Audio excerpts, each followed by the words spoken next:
Bom dia a todos. Estão me ouvindo aí atrás? Peço um pouquinho de desculpa pela demora, mas é que o pessoal estava fazendo inscrição, nós seguramos um pouquinho o início do evento.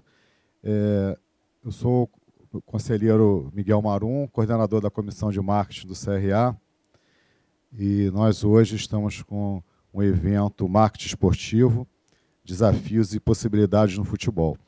Eu agradeço a presença de todo mundo aqui. Lembro e peço, para que deixem o celular no Vibracall. Nosso evento está sendo transmitido direto pela Web TV e Web Rádio CRA. Posteriormente, se alguém quiser rever novamente, fica lá à disposição no nosso site. E hoje vamos ter 4 painéis. Então, eu não vou me alongar muito para a gente começar logo o trabalho. E eu vou começar, então, convidando para compor o nosso painel primeiro o nosso colega administrador Alex Modesto.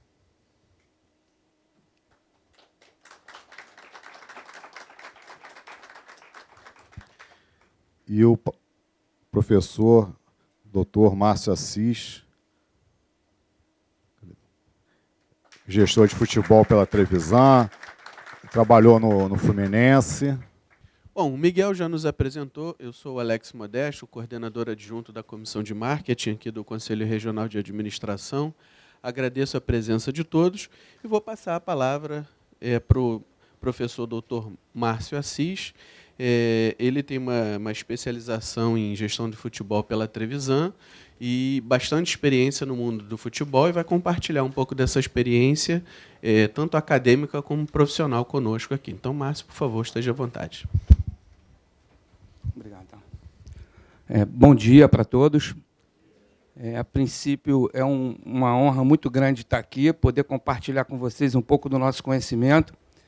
Agradeço ao Modesto, agradeço ao Miguel também pelo convite. Tá? É uma honra muito grande estar aqui com vocês. Então, vamos lá. O tema que me cabe é falar sobre gestão e governança sob a ótica do planejamento estratégico no futebol brasileiro. E aí, um pouquinho da minha formação, porque eu venho bastante da área acadêmica. Na verdade, a minha função no futebol sempre foi fisiologia do exercício, onde eu já trabalhei no América Futebol Clube, no Botafogo. Fluminense, eu venho de 11 anos, final de abril eu saí, depois de 11 anos no Fluminense. E resolvi estudar um pouquinho de gestão.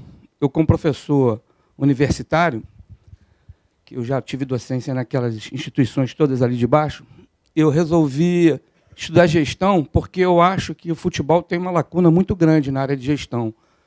Tudo que eu falar aqui, por diante, é fruto da minha vivência dentro de clube de futebol. Então, eu acho que realmente o futebol ele cabe pessoas que estudem gestão e que possam propagar um trabalho, porque hoje a área mais carente no futebol é a área de gestão, salvo raras exceções. Tá? E aí eu comecei a estudar um pouquinho de gestão. Eu tenho a gestão de futebol, um curso que a Trevisan fez, o gestão desportiva do IAJ, foi um curso de 6 meses, o gestão do esporte do COB, que é o Fundamentos Administrativo e Esportivo, e gestor sênior do esporte, que é um curso que me honrou muito, porque é um curso bem completo, de 1 ano e 4 meses. Ele é sediado pelo COB, mas ele é do COI, é o curso avançado de gestão do esporte, um curso muito interessante. Quem tiver disponível, vale a pena tentar fazer, que as vagas são bem restritas. E aí eu começo com essa máxima aí, que para quem não sabe onde quer chegar, qualquer caminho serve, de autor desconhecido. Realmente, qualquer caminho serve para quem não sabe onde quer chegar. Mas isso não interessa para a gente tem que saber onde a gente vai chegar. Né? E aí vem uma frase desse pensador, que eu gosto muito, que é o Immanuel Kant, que ele fala o seguinte: quem não sabe o que busca, não identifica o que acha. Para mim é pior do que a primeira. Né? Mas, realmente, o futebol, a minha vivência no futebol, de gestão, eu fui gestor de um departamento grande durante muitos anos, daí eu busquei me especializar na área de gestão. Eu pude perceber que a grande lacuna do futebol, quando eu fiz o mapa estratégico do Fluminense, era a gestão. Me deixou muito chateado quando eu fui fazer esse mapa estratégico, Porque, de certa forma, as outras áreas, a área da ciência aplicada, ela evoluiu bastante, bastante mesmo no futebol. A área de gestão aplicada, a área de ciência aplicada, ela veio galgando um espaço muito grande nos últimos 10 anos, 15, 10 anos principalmente. Mas a gestão no futebol ela não acompanhou essa evolução. Ela realmente, você sempre esbarrava num problema diretamente ligado à gestão. E aí, eu fui apresentar uma palestra em Viçosa e eu botei essa brincadeira, a corrida maluca. É o que eu vejo a maioria dos clubes. É óbvio que nós não podemos generalizar, nós temos exceções.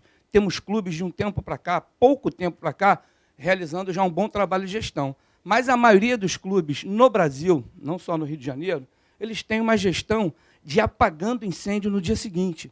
Você vê que os salários atrasam, você vê que não existe um planejamento nem de um mês para frente, né? É sempre apagando incêndio.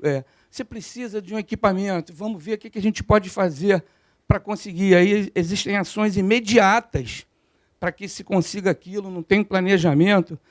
E aí eu coloquei isso aqui, foi um pouco polêmico, mas é a visão que eu tenho da gestão do futebol brasileiro ainda. E como é possível isso que eu estou falando? Corroborando com o que eu estou falando, olha que interessante. Como é que a gente pode entender no futebol, onde se movimenta muita grana, você vê 3,7 bilhões, isso aqui é de 2015, tá? Esse índice aqui, que é a dívida do futebol brasileiro, sendo que 1,59 bilhões só dos 20 primeiros clubes, dos 20 que estão na primeira divisão do futebol brasileiro. Então, por aí, a gente já começa a entender que o futebol está mal gerido, não é verdade? Só isso aí corroborando com o que eu falei ainda há pouco. Porque não é possível. O dinheiro ele circula. O dinheiro circula no futebol. Só que está mal gerido, né? Então, a gente já vem aqui, ó, do ponto de vista de gestão e desenvolvimento, será que também somos o país do futebol? Realmente não somos. A gente tem excelentes exemplos, principalmente pela Europa, né, de clubes que, antes do jogador entrar, quando você vê um jogador ser comprado por 30 milhões de euros, existe um estudo por trás disso para valorar esse atleta. Ele normalmente paga um ano de salário dele só com venda de camisa, com mídia, direta e indireta em cima desse atleta. Então, existe um estudo. O mercado esportivo é oportunidade de negócio. Será que o Brasil faz isso direito? A forma como as agências e empresas podem estar enxergando a plataforma esportiva, principalmente a plataforma do futebol. Hoje, você banca um patrocínio no futebol, e o clube não te dá nenhum retorno de quantas vezes aquilo apareceu na mídia para poder fechar um novo contrato com você. O clube não te dá, ele bota uma placa lá, mas não te dá retorno nenhum.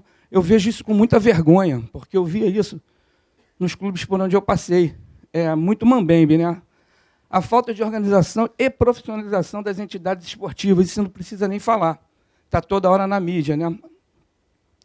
E, por fim, nós estamos, sim, numa simples constatação da realidade do atual mercado esportivo brasileiro. Isso é uma constatação, não tem como correr. E hoje já tem estudos que mostram isso, tá? Bem publicados. Vamos lá. E os gestores do futebol brasileiro? Também foi polêmico quando eu botei isso, porque quem tem formação de gestor hoje no futebol brasileiro, que está dirigindo o futebol brasileiro? Eu pergunto para vocês. Eu resolvi fazer essa pergunta nas categorias de base. Quem eram os gestores que estavam dirigindo os 20 clubes nas categorias de base do futebol brasileiro? 12 responderam, de uma pesquisa que eu fiz, vou mostrar um pouquinho adiante. Mas, aí a gente tem aqui, ó, o faturamento dos clubes anual. Isso aqui é de 2015, porque normalmente é publicado em maio do ano seguinte, né? Essa publicação, onde a gente vê que você tem os clubes aqui, na direita, que foram superavitários, que são os verdinhos, e os que estão deficitários, que geraram prejuízo. Mas, no total, ainda que tem vários clubes deficitários, nós temos, por exemplo, clubes que tiveram um superávit bem interessante. E a gente também vê clubes grandes que ficaram deficitários. A gente não consegue entender isso, né? Aí, o crescimento financeiro. Eu peguei de 2007, onde a receita do futebol foi de 1,294 bilhões de reais, onde o prejuízo foi de 351 milhões de reais e o lucro de 48 milhões de reais. Isso está publicado, tá? Eu posso dar fonte para vocês. E nós temos uma receita em 2015 de 3... Olha como é que cresceu, gente. Nós estamos falando em 8 anos. Olha aqui, ó, 1,294 e 3,758. Onde o prejuízo foi desse e o lucro foi desse aqui, 536 milhões, que eu já acho que é muito dinheiro para pouco lucro. Mas aí nós vamos começar a entender outra engrenagem, que é o seguinte: quando os clubes eles fazem essa auditoria, eles pagam uma empresa. A do Fluminense eu sei qual é, que eu acompanho nos últimos anos. Mas ela dá um índice de certeza de 5,38. Poxa, eu não sei se é melhor falar isso e não falar nada, né? Você bota numa escala de 0 a 10. No último ano, o índice de certeza foi de 5,38. Eu acho que o máximo que chegou foi 7,1, se não me engano. Estou falando dos últimos 5 anos. Eu não sei até que ponto essa transparência acontece para você publicar um balanço. Então, esses números, eles ainda assim, é o que a gente consegue achar, eles podem ser mascarados, tá? A gente sabe que hoje tem leis que vão melhorar isso aí, mas que já foram, de certa forma, lapidadas de quando ela foi lançada, a lei original, mas já está dando uma melhora. Qual é a solução, então? A solução seria um movimento crescente das organizações esportivas pela adoção de mecanismos de governança corporativa. Sim, tem que se pensar no futebol de forma corporativa, pautados nos princípios da responsabilidade, democracia, transparência e solidariedade, com o propósito de aprimorar seus processos de gestão sob a perspectiva da profissionalização. E o empreendedor? A gente sabe que ele é uma pessoa que imagina, desenvolve e realiza visões. Pelo menos deveria ser. Qual o perfil desse empreendedor no futebol? A gente também tem que dedicar um tempinho da nossa vida para entender o perfil desse cara aí. E o problema, então? O problema de tudo que eu estou falando se resume agora nesse parágrafo. É a falta de um processo estruturado que envolva todos os profissionais com comprometimento e entendimento dos objetivos estratégicos, plano de ação e metas, estabelecidos de forma participativa através de um esforço mútuo, bem coordenado, envolvendo também todos os parceiros. Dentro de clube, eu escutava assim, não vamos chamar o torcedor para isso não, negativo. Não vamos chamar a comunidade para isso não, a gente vai arrumar a sarna para se coçar. Não vamos. Pelo contrário, gente. Os stakeholders, eles têm que estar envolvidos no processo. Tá? Eles têm que estar acompanhando esse processo de mudança do clube. Eu sou bastante a favor disso. Aí algumas funções administrativas, que é planejar, organizar, dirigir e controlar. O quê? Os processos. Mas os processos têm que ser bem estabelecidos dentro de um clube, senão nada vai fluir, né? Aqui eu botei aquela frasezinha lá embaixo: decidir antecipadamente sobre os objetivos, utilizando recursos através de estratégias. Esses são os construtos que alicerçam no nosso planejamento. E aí agora a gente vai entrar no planejamento estratégico, propriamente dito. Tá? Ora, o modelo que eu tenho aqui foi um modelo que nós construímos no Fluminense, porque as pessoas podem pasmar, mas o Fluminense, até 2 anos atrás, não tinha nem missão, visão e valores da organização. É bem interessante eu falar isso, que a gente está falando de um clube de primeira divisão no Rio de Janeiro, um clube de expressão. Imagina o que há por aí. Então, eu comecei a entender um pouquinho, comecei a estudar um pouquinho, onde que a gente pode notar que a maior deficiência no futebol ela fica aqui, na área de gestão. Aquelas perspectivas que a gente tem dos processos internos, elas não aconteciam no meu clube, de forma bem bruta. Ela não acontecia mesmo no nosso clube. E a gente resolveu mexer um pouquinho com aquilo ali. Esse é o Balance Scorecard, que é um instrumento bem interessante. Você ali já tem a visão estratégica da sua empresa ou do seu clube, sabendo fazer aquilo bem direitinho. Eu estudei isso por 6 meses, eu gostei muito de estudar isso. Ele tem uma lógica bem interessante. E hoje o Fluminense tem isso, tanto no profissional como nas categorias de base, acredito que de forma bem legal, bem interessante. E aí eu vou apresentar para vocês, rapidamente, o trabalho que eu apresentei como trabalho de conclusão de curso no Comitê Olímpico Internacional, que é o curso CAGE, né, Curso Avançado de Gestão do Esporte. Eu botei como projeto piloto as categorias de base e repliquei isso para as categorias profissional depois, num trabalho que eu publiquei. Então, isso foi de 2015, meu orientador foi o Luciano Miguel Salamanca. E aí, vamos falar. É isso aí, eu apresentei mostrando o centro de treinamento, como eu estou falando, a princípio esse trabalho foi falando sobre a gestão das categorias de base, né? Eu mostrei quem era o Fluminense como clube, a grandiosidade que é o Fluminense, o dinheiro que ele movimentou nos últimos 15 anos está ali embaixo, isso há 2 anos atrás. E qual era o problema que eu tinha enxergado para poder escrever sobre esse problema? Que é a falta do modelo de gestão e governança sobre a ótica do planejamento estratégico. Eu queria fazer um planejamento estratégico que não tinha no meu clube.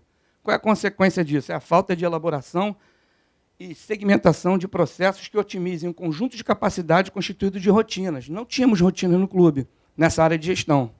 E qual era a proposta? Era implantar a gestão corporativa nas categorias de base do Fluminense Futebol Clube Xerém, Rio de Janeiro.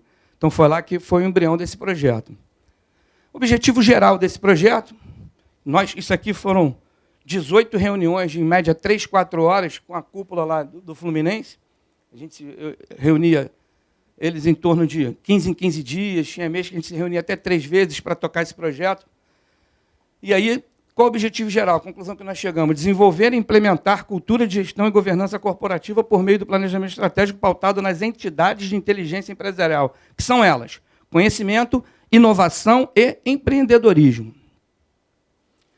Objetivo específico, dentro da área do conhecimento, né? Então, eu vou recapitular: conhecimento, inovação e empreendedorismo, que são as entidades de inteligência empresarial. Aí, já entrando na área do conhecimento, eu gostaria de saber quais eram os objetivos específicos que a gente tinha a desenvolver dentro da nossa instituição. Primeiro foi identificar na análise preliminar que nós fizemos a missão, a visão, os valores do clube que não tinha. Isso aí é óbvio. A gente tem que começar a saber qual é a missão do Fluminense Futebol Clube como instituição, como organização esportiva. Qual é a visão? Onde a gente pretende estar daqui a um tempo? E quais são os valores que a gente vai pautar para chegar lá? Segundo, foi identificar na análise preliminar os objetivos gerais específicos da nossa organização. Aí a gente começou, através de um brainstorm, a gente foi: qual é a missão do Fluminense? Categorias de base, foi esse nosso primeiro projeto. Então, vamos lá. Foi formar com excelência atletas de futebol nos âmbitos esportivo, social e humano. Realmente, o Fluminense tem essa preocupação, uma equipe multidisciplinar, interdisciplinar e transdisciplinar, que é bem interessante, que a gente, ao longo dos anos, conseguiu estabelecer lá. Quais são os valores? Paixão, meritocracia, responsabilidade social, disciplina. A gente aposta muito no capital intelectual e no pioneirismo de algumas ações, que o Fluminense realmente largou na frente e colhe os frutos aí na categoria de base, que não tem como negar que ele está sempre entre os 3 melhores clubes do Brasil na formação de jovens atletas. E qual é a visão que a gente tem para o Fluminense? Ser o melhor clube de formação de atletas de futebol no Brasil. Seria o primeiro estágio da nossa visão. Depois, quem sabe, no mundo. E os objetivos? O geral seria fomentar processos utilizando práticas modernas e inovadoras para a formação de jovens atletas. E aí tem identificar e captar com inteligência aplicados específicos, viabilizar a infraestrutura física necessária para a gente desenvolver esse trabalho com excelência, garantir a integridade no âmbito da saúde física, mental e social, que seria a rigidez dos atletas, fomentar busca na capacitação profissional continuada, a Fluminense faz isso muito bem, aplicar o currículo de formação, nós temos um currículo de formação que norteia o jovem atleta sob todas as óticas, psicológica, fisiológica, cognitiva, muito bem escrito, e tornar o nosso centro de treinamento autossustentável. Terceiro objetivo específico do nosso trabalho, não do Fluminense como organização, que era identificar análise preliminar no ambiente interno quanto às suas forças e fraquezas, e no ambiente externo quanto às oportunidades e ameaças que todos vocês conhecem, que é a análise SWOT, né? E aí a gente resolveu fazer. E o quarto era elaboração de um novo organograma, que o Fluminense precisava disso, tanto no profissional como na base. e nós fizemos essa matriz SWOT. Tá? Ficou bem interessante isso aí. Isso aí foi fruto de 3, 4 reuniões. Porque quando você faz o brainstorm, você pega a opinião de todo mundo, todos os diretores, e tem que saber filtrar bem para poder fazer um produto bem interessante e simplificado. Mas ali a gente tem, no ambiente interno, que a gente conseguiu diagnosticar como forças, como a marca de tradição, a captação, que a gente já tem o futsal, que captava muito atleta, identificação do profissional com o clube, profissionais há muitos anos no clube, isso é bem interessante, um bom ambiente de trabalho, histórico de revelações, centro de treinamento exclusivo, investimento financeiro 12 milhões e meio ano, currículo de formação e internacionalização da marca. Hoje o Fluminense é o que mais exporta atleta, principalmente para a Europa, no Brasil. Tá? Falta do planejamento estratégico no ambiente, como fraqueza no ambiente interno, qualidade dos campos era bem ruim, comunicação interna extremamente deficiente, falta de um departamento de RH e de marketing que não tinha na base, só no profissional, falta de investimento do profissional, cursos, intercâmbios, distância física com profissional, não vou falar todos, não. E no ambiente externo, quais eram as oportunidades que a gente vislumbrava? Aqui, era um momento de reflexão do futebol brasileiro, como oportunidade, né? O futebol brasileiro está sendo todo repensado depois do 7-1, era um momento interessante, momento favorável, né, para os atletas da base, porque veio essa crise financeira, os clubes apostando nas pratas da casa para não gastar muito dinheiro, participação em torneios internacionais, captação de recursos para criação e inovação e visibilidade midiática, que o Fluminense não fazia isso bem feito. Tá? E aí, no ambiente externo, a gente veio falando, vou botar os principais, intolerância do Ministério Público, o Fluminense ganhou o selo de clube formador, foi bem interessante, largou na frente, momento econômico do país, assédio dos jogadores por empresários que não tinham por empresários, jogadores que ainda não tinham contrato, e falta de organização das entidades reguladoras, CBF, que os campeonatos da base estão bem desorganizados ainda, ao meu ver. Então, com isso, a gente já começou a conhecer nosso ambiente interno e externo. E aí a gente fez uma análise GUT e resolvemos fazer um número de corte, que era 80, e apostamos nessas ações aqui. As ações que a gente resolveu apostar, está lá na matriz SWOT. Não vamos perder tempo com isso, não. E aí a gente criou um novo organograma, bem simples, mas um organograma que funcionou e funciona muito interessante. E já colocando o departamento de marketing, que não tinha na base, e o RH. Existia um departamento pessoal muito deficitário, mas um RH, que hoje eu sei da importância de um departamento de RH dentro da organização. Não tinha, e hoje tem, funciona bem legal. Ainda dentro dos objetivos específicos, só falta esse. Elaborar os objetivos estratégicos de respectivamente para o desenvolvimento da boa gestão e governança. A gente não tinha nada elaborado. Hoje a gente sabe o que fazer em cada departamento. Definir o plano de ação e implementação dos objetivos estratégicos. Seria o 6º objetivo específico. Já na área de inovação, não mais na área de conhecimento. Já inovando. Como exemplo, eu botei os objetivos estratégicos, alguns para a gente dar uma olhada, né? Identificar e captar com inteligência aplicada os jovens mais talentosos do Brasil. Como é que a gente vai fazer isso? Quais as metas que a gente tinha estabelecido, ainda dentro da inovação, que o Fluminense estava renovando? Olha aqui, ó, aumentar em 30% o número de captadores intra e extra-departamento. Ver ao menos 2 vídeos de atletas estrangeiros semanalmente. Nós temos hoje o departamento de captação com 7 funcionários CLT do clube, buscando atleta pelo Brasil inteiro e até mesmo pelo mundo. Promover 2 peneiras qualificadas quadrimestralmente. Aumentar o número de viagens em competições nacionais e internacionais. Criar critérios de seleção e banco de dados eficiente. Então, eu peguei como exemplo um objetivo estratégico e as metas que nós traçamos em médio e curto prazo. Tá? E assim, tem outros exemplos aí, mas em função do tempo, a gente não vai mostrar. Eu botei o vermelhinho principal de cada objetivo estratégico, a ação principal. E aí, gente, a gente chegou na hora de executar o plano de ação. Eu gosto muito desse modelo de plano de ação, que é muito simples. A gente faz algumas perguntinhas, né? Qual é a ação? Que é o quê? Qual é a tarefa? Como vai ser feita essa ação? Responsabilidade. Quem vai ser o responsável por essa ação? E o deadline. Tem que ter prazo. Tá? E com que recurso a gente vai fazer? Com que recurso a gente vai fazer? Perfeito? Objetivo específico, criar mecanismos e indicadores de controle. Não adianta você criar nada se você não souber se está funcionando, se está andando bem. Aí você tem que criar mecanismos de controle, são os indicadores. Tá?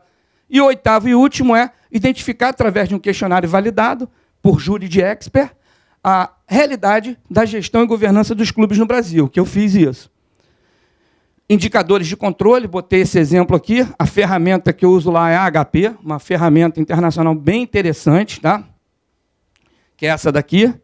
Eu uso também lá, por departamento, todos os projetos, eles eram entregues pelo modelo do Project Model Canvas. Quem não conhece, vale a pena dar uma lida. É muito interessante como viabilizar os projetos do clube, qual projeto que a gente vai apostar mais. Aí, novamente, entra essa ferramenta aqui, que ela faz a decomposição, comparação e priorização dos projetos da organização para ver qual que a gente vai dar ênfase. Tá? É muito interessante essa conjectura que eu estou mostrando. Tá? A gente tem o caminho a ser seguido, que é o workflow, que é o Canvas, e a gente tem a ferramenta que vai avaliar para ver qual que a gente vai investir. O resultado da minha pesquisa em relação aos gestores, que eu fiquei de mostrar quando eu falei lá na frente, são essas aqui. Ó. Foram 12 perguntas bem interessantes, e eu fiquei assustado com algumas. Por exemplo, na primeira questão, 83,3% afirmaram que o modelo de gestão e governança da sua organização esportiva não se esperava em modelos corporativos. E somente 33,3% concordavam que esse modelo deveria existir. O que me assustava muito era isso. Tá? Não só não ter, mas como também não querer ter, não achar que era interessante.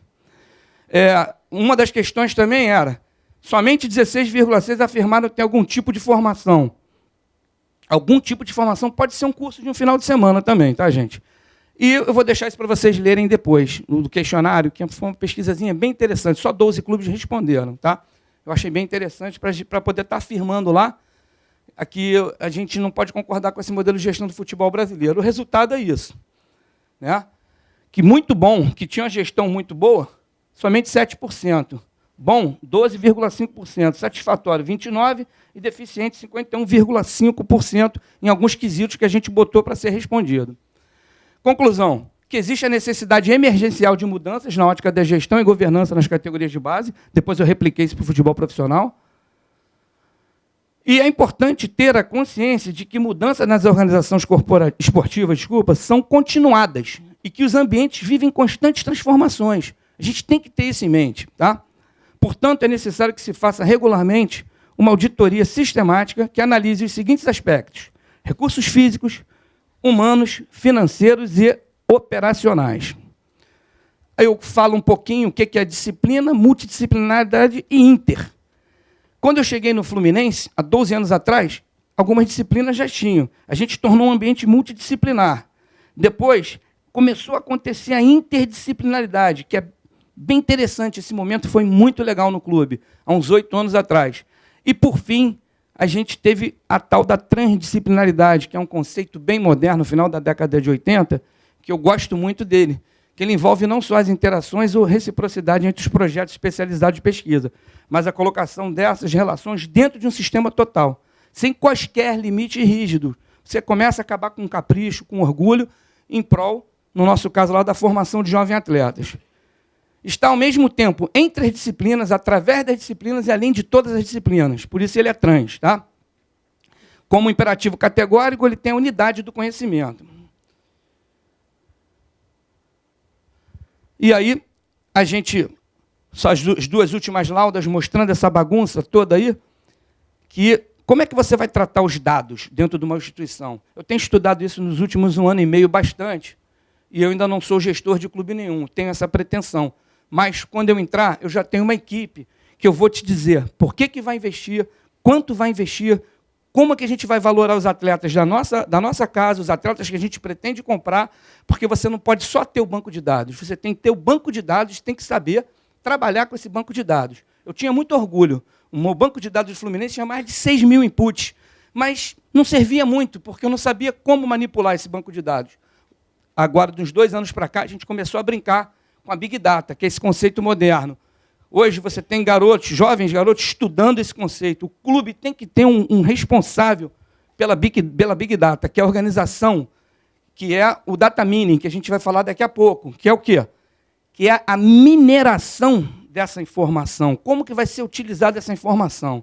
Os insights que a gente tem com essa manipulação é como escolher o projeto certo, como montar a equipe certa, maximizando a produtividade, como estruturar uma governança de dados apropriado e a arquitetura de projetos bem planejados. Isso aí, o que o data mining consegue fazer? O que é o data mining? É mineração de dados. É o processo de explorar grande quantidade de dados à procura de padrões consistentes, como regras de associações ou sequências temporais para detectar relacionamento sistemático. Eu estou falando uma coisa que eu precisava de mais tempo para explicar, mas vê se a gente consegue entender isso aqui. Ó. É a última lauda. O que nós estamos procurando dentro das organizações? São os algoritmos que possam nos dizer alguma coisa. Algoritmos são formas finitas que a gente tem, sistemáticas, de acontecimentos. Ele é reproduzível. Se ele é reproduzível, tem como tabular. Se tem como tabular, a gente sabe quando esse evento vai acontecer, como ele vai acontecer. Então, a gente tem ali, ó, esses palitos, eles estão estruturados aleatoriamente. Aleatoriamente. A melhor forma de você botar ele em ordem crescente é descobrir o palito médio, organizar todo o lado direito em forma crescente, ó, todo o lado esquerdo. Não existe uma maneira mais rápida, uma lógica melhor de você organizar a ordem crescente desses palitos. Então, foi criado esse algoritmo para essa organização. Então, todas as ações dos clubes, se você tiver um banco de dados consistente, tem que ser formatado em cima de algoritmos. E aí, a gente vai entender a estrutura interna e o mercado externo também, e saber como agir em todas as questões, através do banco de dados bem estruturado e dessa mineração, para a gente ter uma informação bem otimizada. Tá? E aí, o que a gente está fazendo hoje é ligar os pontos. Os pontos existem, todo mundo sabe que tem que ser feito. Agora, mais importante do que tem que ser feito é como vai ser feito, é ligar esses pontos. Tá? Então, esse é o recado final para vocês aí. Muito obrigado, um forte abraço para todos aí, tá?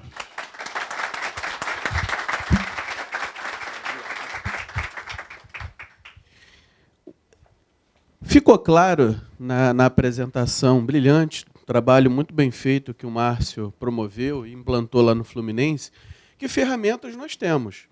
Nós temos muitas ferramentas disponíveis, mas isso só corrobora algumas questões que são discutidas em administração de empresas há vários longos anos. Nós temos ferramentas, mas nós só vamos conseguir mudar as estruturas organizacionais se a cultura for mudada.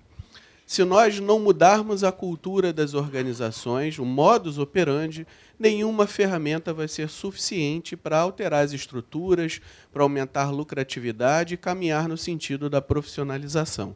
Acho que ficou claro isso na apresentação do Márcio, porque mudança de cultura é top-down. É um processo que começa no nível institucional e vai se delineando pelas dimensões táticas e operacionais. Né? As teorias que a gente já estuda aí deixam isso bastante claro. E só promovendo uma mudança de cultura dentro da gestão esportiva, especificamente dentro do futebol, que a gente vai conseguir almejar os resultados que todos nós, enquanto torcedores, ou pelo menos a maioria dos nossos clubes, esperamos. Tá legal? Temos perguntas, pessoal? Temos perguntas? Então, por favor, esteja à vontade. Alô? Bom dia. O que acontece? Todos nós sabemos que a gestão do futebol ela não é muito boa, né? Isso não é novidade para ninguém. Mas antigamente, antes da Lei Pelé, os clubes eles investiam na formação de atletas, eles faziam grande força para vender e desenvolver esse atleta. O problema é que o atleta era muito preso, mas o clube, quando vendia esse atleta através do passe, o clube conseguia arrecadar um bom dinheiro. Mesmo não sendo bem gerido, ele arrecadava um bom dinheiro. A minha pergunta é, depois da Lei Pelé, as coisas pioraram para os clubes brasileiros? É uma pergunta difícil de ser respondida, porque melhoraram em alguns aspectos e pioraram em outros.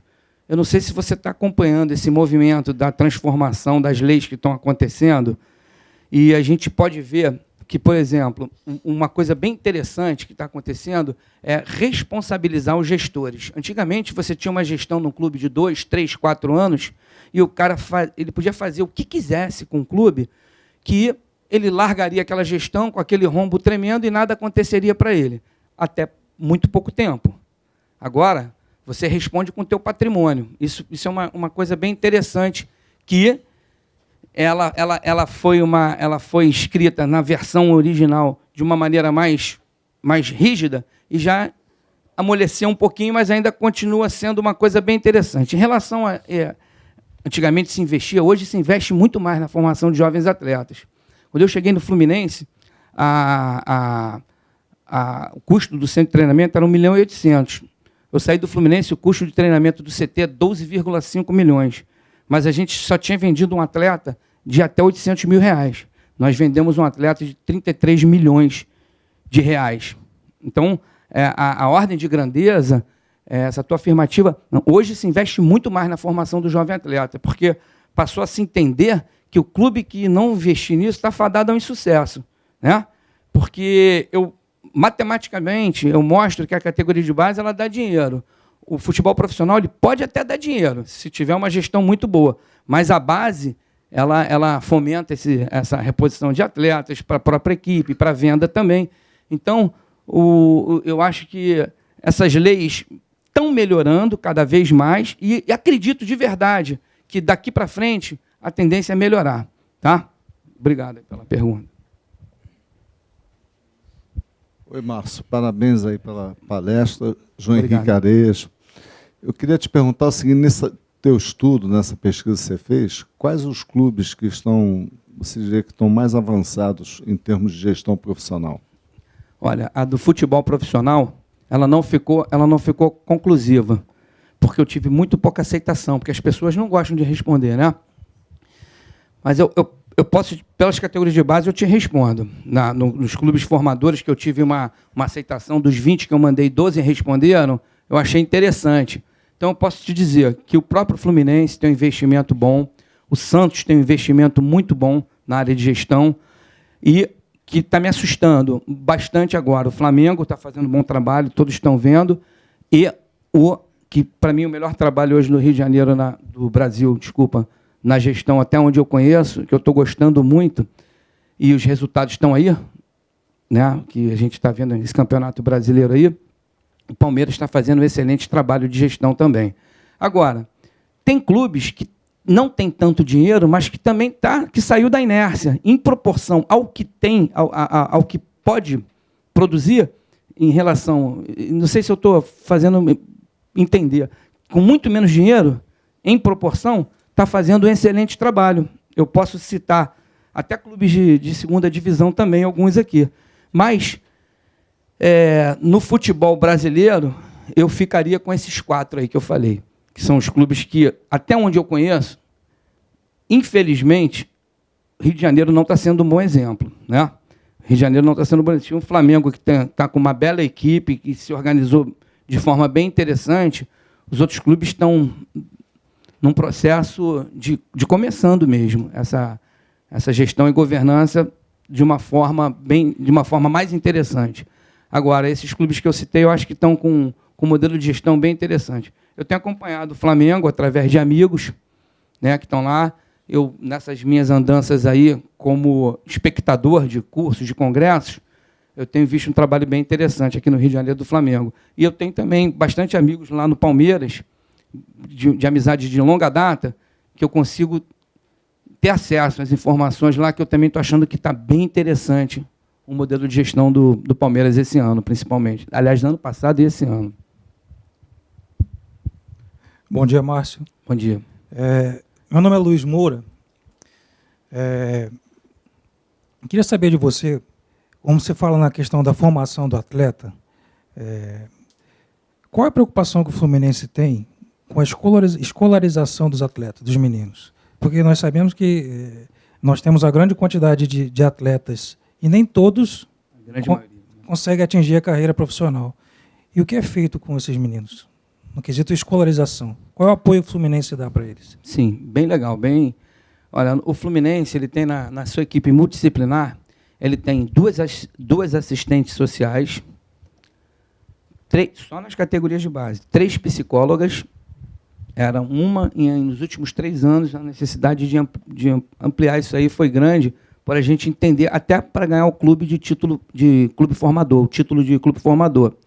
Então, o que eu posso te dizer do fundo do meu coração é que ainda existe muita coisa para ser feita, porque todos estudam, não só os que moram no centro de treinamento, mas para você ter o título de clube formador, isso aí é extremamente rígido. E o Ministério Público ele vai lá, no nosso centro, ainda mais depois que a gente virou referência, né? Então, visitas semestrais, trimestrais do Ministério Público. Mas o que eu posso dizer do fundo do meu coração é que muita coisa tem que ser feita. Apesar de eles estarem inscritos na escola, a cabeça desses garotos é que eles não vão precisar daquilo para a formação, porque todos acham que vão virar, e você colocou muito bem. Apenas 1,7% dos atletas viram jogador com um salário de R$10.000, com mais de R$10.000. Olha só que coisa maluca. A maioria que vira jogador fica com salário mínimo. A maioria que vira jogador. Então, a gente sabe que realmente tem um hiato muito grande, mas o Fluminense tem ações de levar os garotos em museu, ações de levar, e a gente faz isso bem legal mesmo. Tem ações bem interessantes dentro do Fluminense. Agora, se eu falar para você que o modelo é um modelo de excelência, eu vou estar mentindo. Mas dentro da realidade do futebol brasileiro, o Fluminense já deu uma caminhadinha nesse aspecto. Assistente social visita a casa dos garotos, assistência social chama os pais para conversar. É prática no Fluminense, a sala delas estão sempre cheia, as psicólogas também têm um trabalho bem interessante, mas eu já cheguei àquela ladeira de Xerém, descendo a ladeira, 5 garotos para ir para aquelas escolas, são 3 escolas quem está agregado, 5 garotos e um caderno. Eu falei, como é que pode isso? Eu passando de casa, 5 garotos e um caderno, hoje é o dia dele escrever. Então, quer dizer, eu acho que esse acompanhamento deveria ser mais sistemático, tá? Mas uma boa pergunta. Márcio, meu nome é Richard. Prazer. Eu já fui sócio-atleta do Flamengo, já fui remador, conheço muita gente do Flamengo. Sou vascaíno, mas já trabalhei com alguma coisa de esporte. Tá? Já promovi eventos tá, ligados ao esporte, mas ligado a vários outros segmentos, como eu fiz uma feira Esporte Streetwear, que era ligado ao esporte de rua, né? Moda de rua, e a gente colocou, na época, o Beat Soccer, eu conheço o Júnior, conheço o pessoal todo. Chegamos a fazer multi-eventos com vários segmentos, não só o futebol. Tá? E o que eu tenho visto, por exemplo, você mesmo me falou que há 11 anos você trabalhou no Fluminense como gestor. A maioria dos clubes continua sem gestor. Eu acho que a gestão dos clubes no Brasil continua com a mesma... aquele ranço de só quem é antigo, quem é conhecido no segmento, que continua na área. E não deixa os gestores entrar. Você mesmo disse que há 11 anos trabalhou e hoje não está em clube nenhum. E eu vejo pouco, eu me lembro do teu trabalho um pouco no Fluminense. Tá? E eu lembro que poucos clubes estão tendo esse teu trabalho. Não existe. Você mesmo está sem essa oportunidade de estar gerindo outro clube, fazendo esse teu trabalho. Qual a perspectiva desses dirigentes hoje de clubes abrir esse espaço para os gestores profissionais? A perspectiva é oxigenação. Os clubes que estão apostando nisso vão disparar, no meu entendimento. Uhum. E aí você vai ter cobrança de torcida, cobrança do associado, do clube, cobrança numa esfera muito maior do que se tem ou do que se tinha 5 anos atrás. Eu, realmente... A minha carreira é toda em cima da área acadêmica. Eu tenho doutorado em Fisiologia do Exercício, é o que eu trabalhei. Me especializei em formação de jovem atleta, desde a parte bioquímica até... Mas eu comecei a enxergar isso de uma maneira tão estúpida, quando eu comecei nisso, que pessoas que eu achavam que eram bons gestores, eu vi que era muita enganação. Não estou falando dentro do meu clube só, não. Eu estou falando... Eu achava que o fulano... tinha um modelo de gestão interessante, aí eu fui buscar mercado. Que modelo de gestão? Qual era a formação desse cara? Era nenhuma. Apenas ele falava bonito, era engomadinho e enganava durante muitos anos. Eu não estou generalizando isso. Não estou generalizando, mas vocês podem ter certeza que a tua afirmativa e a minha, ela é verdadeira. Por quê? Agora, qual é a perspectiva que eu tenho disso? Eu me afastei da fisiologia agora. Se eu tiver uma proposta para fisiologia, eu fui agora num Clube do Sul, se for muito boa, eu vou ficar, porque é a minha área de domínio que eu gosto muito, que eu já trabalhei em futebol profissional e na base, mas eu vislumbro para mim uma posição de gestor, porque eu estou estudando isso há 4 anos e eu botei na minha cabeça que é o que eu quero. A gente tem que botar isso na cabeça, eu gosto de desafios. E realmente eu estou estudando isso, estou estudando mesmo, estou lendo bastante, fiz 4 cursos, 2 de excelência, tá? Vou fazer um MBA agora. Mas o que eu acho mais interessante nessa tua pergunta é que o mercado ele não oferece, o mercado ele vai ser obrigado a aceitar essa geração nova. Tem um estagiário meu do Fluminense que foi fazer os cursos na Europa.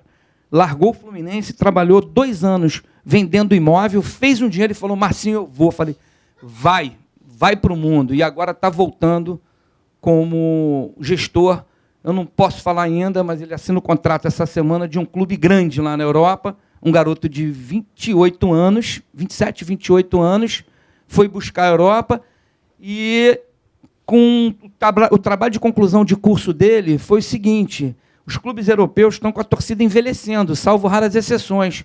E ele pegou isso na fala de um doutor lá e fez o trabalho de conclusão, encantou meia dúzia, ele está sendo disputado lá na Europa. Um garoto muito inteligente. Então, é isso aí. As pessoas boas vão começar a eclodir, vão começar aparecendo e o mercado vai pegando. Porque os clubes que apostarem nisso vão disparar e os outros vão ficar para trás. Incentivo, cara, essas leis de incentivo que tem, qual clube que trabalha bem com isso? Eu pergunto para vocês, 2 ou 3. E as leis de incentivo, por mais que tenham apertado aí por causa do momento econômico, elas existem. Então, entre outros exemplos, né? Essa mineração de dados é extremamente importante, o clube acreditar nisso. Tem que investir, tem que ter um departamento disso. Eu acredito que o clube que não tiver um departamento de database, de data mining, daqui a um tempo, vai virar moda, que nem o departamento de captação. Obrigado pela pergunta. Bom dia. Eu queria saber qual é o momento certo, na visão do gestor, de lucrar com um jovem jogador. Eu digo isso porque o Porto de Portugal ele se aproveita muito dos jovens sul-americanos que progridem aqui e compram por um preço acessível na realidade financeira deles e vendem por o dobro, às vezes o triplo do valor.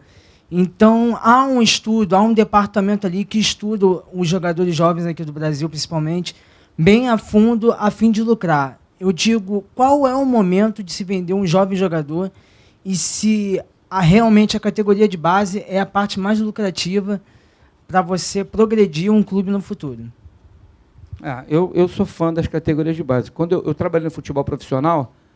Como é seu nome? Rodrigo. Valeu, Rodrigo. Eu trabalhei no futebol profissional e quando eu fui trabalhar na categoria de base, meu nariz torceu. Parecia que eu ia andar para trás. Mas o universo é tão interessante e você tem tão menos pressão para trabalhar, a verdade é essa. Você tem menos pressão de mídia, de tudo, e você consegue fazer um trabalho que aparece nas categorias de base. Mas, respondendo à tua pergunta, Rodrigo, o momento certo, isso depende de atleta para atleta, depende da situação financeira do clube. O Fluminense já ficou 5 meses sem botar a folha do pagamento em dia. Você imagina o cozinheiro com 8 filhos, que eu vi isso acontecer, ficar... Então, tem horas, é lei da oferta e da procura, né? Tem horas que você poderia vender melhor, mas o momento econômico do clube é muito ruim e você tem que vender. Eu não posso admitir um gestor abrir a palestra em Xerém e falar isso vai ter que mudar, e todo mundo se dedicando, o salário atrasado, e o cara abre uma palestra de início de ano falando o seguinte, isso vai ter que mudar. Como é que o Fluminense não vende jogador de mais de 5 milhões? Aí eu comecei a citar uns exemplos, eu levantei e falei, você vai me desculpar, mas você não pode falar isso aí. Qual a motivação que a gente vai ter você falando isso? O teu comercial é que é ruim. Por quê? Aí comecei a citar. Fulano é pior do que fulano? Fulano nosso que foi vendido por 2 milhões é pior do que fulano? Ele não. O ciclano, nosso atleta que a gente formou, é pior do que o outro que foi vendido por 5 vezes melhor? Não. Então o problema não é a nossa formação, não. O problema é o departamento comercial teu, que é uma porcaria. De verdade, isso aconteceu há 3 anos atrás. Então, porque existem vários elementos. Não é só a formação de jovem atleta. Acabei de falar, o comercial, né? O momento financeiro da instituição. Agora, eu tenho certeza para você que o clube tem que formar jogador para reposição de equipe e jogador para o mercado, para ganhar dinheiro. Isso é claro na minha cabeça, entendeu? Eu tenho uma lauda que fala sobre isso. Hoje, 5 milhões de euros é jogador categorizado como nível A. O cara que é negociado por mais de 5 milhões de euros. De 3 a 5 milhões é nível B. De 1 a 3 milhões é jogador nível C e abaixo de 1 milhão é jogador nível D. E qualquer dinheiro é nível E. É assim que é a valoração no mercado europeu. É euros que eu estou falando. Tá? É essa valoração de negócio, quando se faz negócio. Então, o Fluminense hoje tem 5 jogadores com perspectiva de ser nível A, uns 12 a 15 jogadores nível B, e a gente busca ter esse plantel com essa média, para a gente já ter a margem de negócio. Isso é data mini. Legal. Entendeu? Valeu, obrigado, Rodrigo. Obrigado. Pessoal, vamos para a última pergunta nessa etapa. Bom dia, meu nome é Gabriel. Bom dia, Gabriel. Eu gostaria de fazer uma pergunta sobre a gestão. Como foi dito com o nosso companheiro ali, a gestão dos clubes no Brasil estão bem fracas, né? Salvo esses 4 que você falou e alguns outros. Eu gostaria de saber se a opção de gestão, tá, eles poderiam terceirizar um grupo para fazer uma gestão aplicada. Enquanto essa gestão está sendo aplicada, eles podem fazer uma reciclagem ou uma renovação do grupo administrativo para poder entrar nesse ciclo, nesses 4, nesses 5 melhores do Brasil. Se essa é uma opção viável, se não é. Se for viável, por que ainda não foi aplicada? E se não for, por quê? Eu acho que é viável, sim, com certeza, Gabriel. Eu só, para não ficar alongando muito a resposta, eu só vou te falar uma coisa, Gabriel. Quando eu falei esses 4 clubes, é até onde eu conheço, tá, gente? Me desculpa, posso estar sendo leviano. É os clubes que eu tenho mais penetração, que eu conheço, que está desenvolvendo um bom trabalho de gestão. Mas, com certeza, deve ter mais 1, 2 ou 3 por aí que está fazendo, e aqueles clubes menores que também estão fazendo, que vieram do nada e já progrediram muito nos últimos anos. Então, viu, Gabriel, esses 4 aí não é uma coisa... não é um pacote, tá? É a minha visão, até onde eu conheço. Agora, eu acho, sim, que pode terceirizar, sim. Alguns clubes, até mesmo o Fluminense, o departamento de marketing, que eu vou botar como exemplo aqui agora, ele já mudou algumas vezes nesses 11 anos de Fluminense, e algumas vezes já com esse modelo de terceirização. Eu acho que o Fluminense tem CLT, tem pessoas que são PJ, né, que recebem como PJ. Eu só acho assim, o Gabriel, que não é isso, para mim, que vai fazer diferença, não, sabe? Eu acho que tem que ter os profissionais qualificados, independente de ser contratado, independente de ser funcionário da casa. Essa reciclagem é importante, ainda que não tenha que contratar todo mundo, tem que ter um cara que vá fazer essa diferença dentro de determinado departamento, né? Aí, uma das funções do gestor, para mim, é o headhunter. Ele tem que ser caçador de cabeça, ele tem que saber botar no departamento certo as pessoas certas. Essa, para mim, é uma das principais funções, além da comunicação interpessoal. Eu não posso admitir gestor, que nem eu vejo no futebol, que se tranca numa sala, chega no clube 2 horas da tarde, 11 horas da manhã, e sai 2 horas da tarde e não falou com ninguém, não se envolve com problema nenhum no clube. Entendeu, Gabriel? Isso, para mim, é mais importante. Esse modelo de gestor tem que acabar. E que bacana que está acontecendo esse, que o tema desse curso está sendo esse. Parabéns para vocês também, para o Miguel e para você, Modeste, porque... vou repetir, a maior lacuna do futebol brasileiro hoje não é a parte técnica, não é a parte cognitiva, não é a parte física, não é nada, é a gestão. Podem ter certeza disso, isso aí eu garanto para vocês. Obrigado pela pergunta, Gabriel. Bom, gente, obrigado mais uma vez, tá? Obrigado.